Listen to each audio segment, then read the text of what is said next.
Annamalai London சென்றுள்ள நிலையில அந்த குழுவின் ஒருங்கிணைப்பாளராக பாஜக மூத்த தலைவரும் தேசிய செயற்குழு உறுப்பினருமான ராஜா நியமிக்கப்பட்டிருக்கிறார். இதே போல SR சேகர், கனக சபாபதி, சக்கரவர்த்தி, ராமஸ்ரீனிவாசன், முருகானந்தம் உள்ளிட்டோரும் நியமிக்கப்பட்டிருக்கிறாங்க.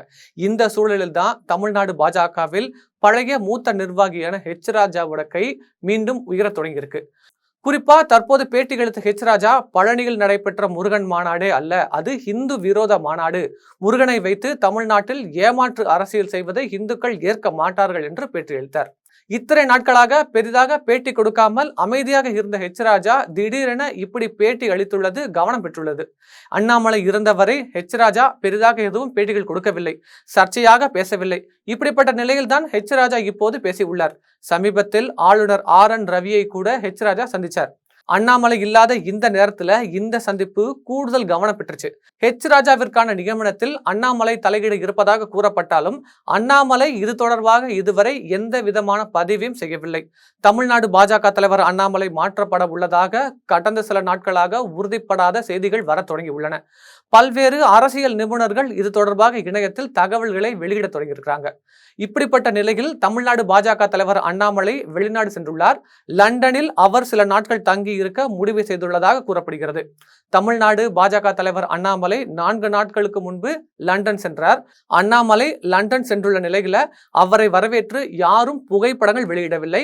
பாஜக அதிகாரப்பூர்வ பக்கமோ அண்ணாமலையோ இந்த பயணம் பற்றிய புகைப்படங்கள் வெளியிடவில்லை. சர்வதேச அரசியல் என்ற படிப்பை படிக்க அண்ணாமலை சென்றுள்ளார். இந்தியாவில் இருந்து 12 அரசியல் தலைவர்களை ஆக்ஸ்போர்ட் அழைப்பது வழக்கம்.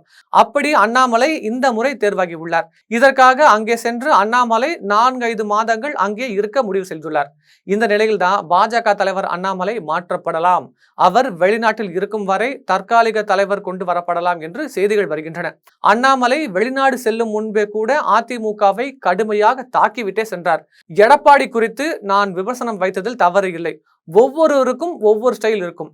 நான் என்னுடைய ஸ்டைலில் பேசினேன், நான் என்னுடைய ஸ்டைலில் விமர்சனம் வைத்தேன். இதில் எந்த தவறும் இல்லை. பழனிசாமி மீது நான் வைத்த விமர்சனம் 100% சரி. நான் அவரை தற்கூரி என்று கூறியதில் தவறு இல்லை. முன்னாள் அமைச்சர்கள் என்னை தற்கூரி என்று கூறலாம், நான் மட்டும் வேடிக்கை பார்த்து கொண்டு இருக்க வேண்டுமா என்று அண்ணாமலை கேட்டுவிட்டு சென்றுள்ளார். இந்த நிலையில்தான் பாஜக தலைவர் அண்ணாமலை மாற்றப்படலாம், அவர் வெளிநாட்டில் இருக்கும் வரை தற்காலிக தலைவர் கொண்டு வரப்படலாம் என்று செய்திகள் வருகின்றன. அவர் தலைவர் பதவியில் இருந்து கூட மாற்றப்படலாம் என்று செய்திகள் வருகின்றன.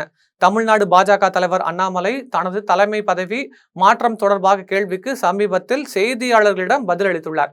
அதில் பாஜகவில் அனைத்திற்கும் முறை இருக்கு அண்ணா, இன்னும் டைம் இருக்கு, நான் ஒரு அடிப்படை தொண்டன், அதன்படியே செயல்படுவேன், கட்சி தலைமைதான் முடிவுகள் எடுக்கும், கட்சியின் வளர்ச்சிக்காகவே நாங்கள் செயல்படுகிறோம், அதற்காகவே அதை நோக்கியே செல்கிறோம் என்று அண்ணாமலை பதிலளித்துள்ளார். தமிழ்நாடு பாஜக தலைவர் அண்ணாமலை லண்டன் சென்றுள்ள நிலையில தமிழ்நாடு பாஜகவில் நடக்கும் சில விஷயங்கள் பெரிய அளவில் கவனம் பெற்று வருகிறது குறிப்பிடத்தக்கது.